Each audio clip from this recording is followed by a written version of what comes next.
Good morning everyone, সবাইকে সুপ্রভাত। তো বিটকয়েন আর ইথেরিয়াম সব জায়গাতেই একটা রিকভারির একটা জায়গা দেখা যাচ্ছে। বিটকয়েন 1,06,000 ক্রস করে গেছে অলমোস্ট, আর ইথেরিয়াম 3,600 ক্রস করে গেছে। তবুও আমি বলবো, যারা ভাবছেন যে রিকভারি স্টার্ট হয়ে গেছে, একদমই না। যতক্ষণ না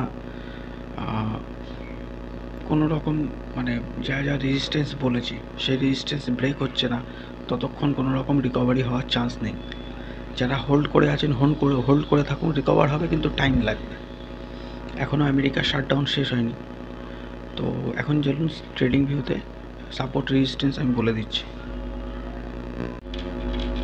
তো আমরা চলে এসেছি ট্রেডিং ভিউতে। তো দেখতেই পাচ্ছেন মার্কেট 4 ঘন্টার টাইম ফ্রেমে মার্কেট কালকে অনেকটা রিকভার করেছে, 4,000 থেকে 4,500 পয়েন্ট উপরে গেছে। তো এখনও অবধি মার্কেট যেমন বলছি যে রিকভারি অনেক দেরি এখন, ঠিক আছে। যদি আমি একদিনের টাইম ফ্রেমে মার্কেট এখানে, হ্যাঁ, তো বিটিসি ডমিনেন্স ডাউন ট্রেনের দিকে, ঠিক আছে। বাট আমরা এখনও বেয়ারিশে আছি, যতক্ষণ না 1,00,000 বিটিসি যতক্ষণ না 1,10,000 লেভেল ক্রস করছে, ততক্ষণ কোনো রকম কোনো আপ ট্রেন্ডের দিকে যাওয়া যাবে না। আর ফাইনালি যখন 1,17,000 লেভেল ক্রস করবে, 1,17,000, ঠিক আছে, তখন আমরা বুঝবো যে না, আমরা আপ ট্রেন্ডে চলে এসেছি। আপাতত কোনো রকম কোনো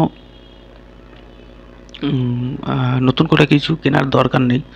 যারা ফিউচার ট্রেড নিচ্ছেন তারা ছোট টাইম ফ্রেমে, মানে 15 মিনিট 30 মিনিটের টাইম ফ্রেমে নিন, ঠিক আছে, বুঝে শুনে ট্রেড করুন। আমি বলবো ফিউচার ট্রেড এখন নেওয়ার দরকার নেই। আমার মনে হচ্ছে বেশি দিন না, আর বেশি দিন লাগবে না যে আমেরিকার শাটডাউন শেষ হতে। এ তো হয়, ঠিক আছে। তো ইথেরিয়ামও দেখছি 4 ঘন্টার টাইম ফ্রেমে RSI 65 অলমোস্ট, হ্যাঁ, আমি একটু বাড়িয়ে দিয়েছি, 80 করে দিয়েছি। 65 70 মানে ওভার বটেড, মানে মার্কেট এখান থেকে একটু ডাউন ট্রেন্ডে গিয়ে আবার মার্কেট রিভার্সাল নিতে পারে। তো এখন কোনো রকম কোনো ফিউচার ট্রেড নেবেন না। আর যারা স্পটে কিনে রেখেছেন বিটিসি ইথেরিয়াম, তারাও স্পট হোল্ড করুন, নতুন করে কোনো কিছু কেনার দরকার নেই। এখান থেকে যদি মার্কেট ক্র্যাশ করে, মানে কারেকশান করে মার্কেট, তারপরে 98, 95, 92,000ও যেতে পারে, তখন একটা ফ্রেশ এন্ট্রি হবে, ঠিক আছে। আমি আপডেট দিতে থাকবো, হ্যাঁ, বিটিসির ইথেরিয়ামের।